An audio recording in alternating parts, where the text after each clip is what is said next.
মুহররম মাসে বিশেষ কোনো ফজিলত আছে কিনা, এই মাসে আমল সম্পর্কে জানতে চাই। হ্যাঁ প্রিয় দর্শক, মুহররম মাস সম্মানিত মাসগুলোর মধ্যে সবচেয়ে শ্রেষ্ঠ এবং সেরা। আল্লাহ বলেছেন, ইন্না ইদ্দাতাশ শুহুরি ইনদাল্লাহি 12 শাহরান ফি কিতাবিল্লাহি ওয়া মা খালাকাস সামাওয়াতি ওয়াল আরদ মিনহা আরবাআতুন হুরুম। অর্থাৎ বছরের যে 12টি মাসের গণনা নবমণ্ডল এবং ভূমণ্ডল সৃষ্টির দিন থেকেই চলে আসছে আল্লাহর সৃষ্টিতে। এর মধ্যে 4টি মাস হলো বিশেষ সম্মানিত। এই 4টি মাসের মধ্যে থেকে মুহররম হলো অন্যতম। কারণ নবী করিম সাল্লাল্লাহু আলাইহি ওয়াসাল্লাম একটা হাদিস রয়েছে, তিনি বলেছেন যে সালাসুল মুতাওয়ালিয়াত, এই 4টি সম্মানিত মাসে 3টি হলো ধারাবাহিক, যুলকায়দা ও যুলহিজ্জা ও মুহররম, জিলহজ এবং মুহররম। আরেকটা হলো রজব মাস, যেটা শাবান এবং জুমাদা সানিয়ার মধ্যবর্তী মাস। এই জন্য মুহররম মাস হলো সম্মানিত মাসে একটি, এই জন্য এর মর্যাদার বিষয়টা তো বলার অপেক্ষা রাখে না।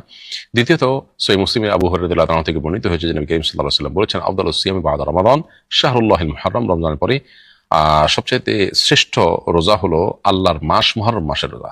যে মুহররমকে আল্লাহর মাস হিসেবে অভিহিত করা হয়েছে, সব মাসই আল্লাহর, কিন্তু এটাকে আল্লাহর দিকে সম্বন্ধ করা হয়েছে এই মাসের বিশেষ মর্যাদার বিবেচনা করে। তো এই জন্য নফল রোজা শ্রেষ্ঠ মাস মুহররম, এটিও এই মাসের শ্রেষ্ঠত্বের মাহাত্ম্যের একটা বিশেষ প্রমাণ বহন করে। এর বাইরে মুহররম মাসে রয়েছে আশুরা। মুহররমের 10 তারিখটা বিশেষ তাৎপর্যপূর্ণ দিন।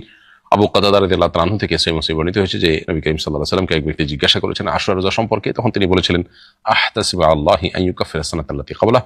অর্থাৎ আশুরা রোজা কেউ যদি রাখে তাহলে আমার আল্লাহর প্রতি ধারণা হলো এর বিনিময়ে আল্লাহ তাআলা 1 বছর পূর্বের গুনাহ মাফ করে দিবেন। এজন্য মুহররম মাসের মধ্যে আশুরা আছে, এটি সম্মানিত 4 মাসের একটি, এটি নফল রোজা শ্রেষ্ঠ মাস। এসব নানা কারণে এই মাসটি বিশেষ তাৎপর্যপূর্ণ। এই মাসে বিশেষ নফল রোজা রাখা দরকার, বিশেষ করে আশুরার রোজা।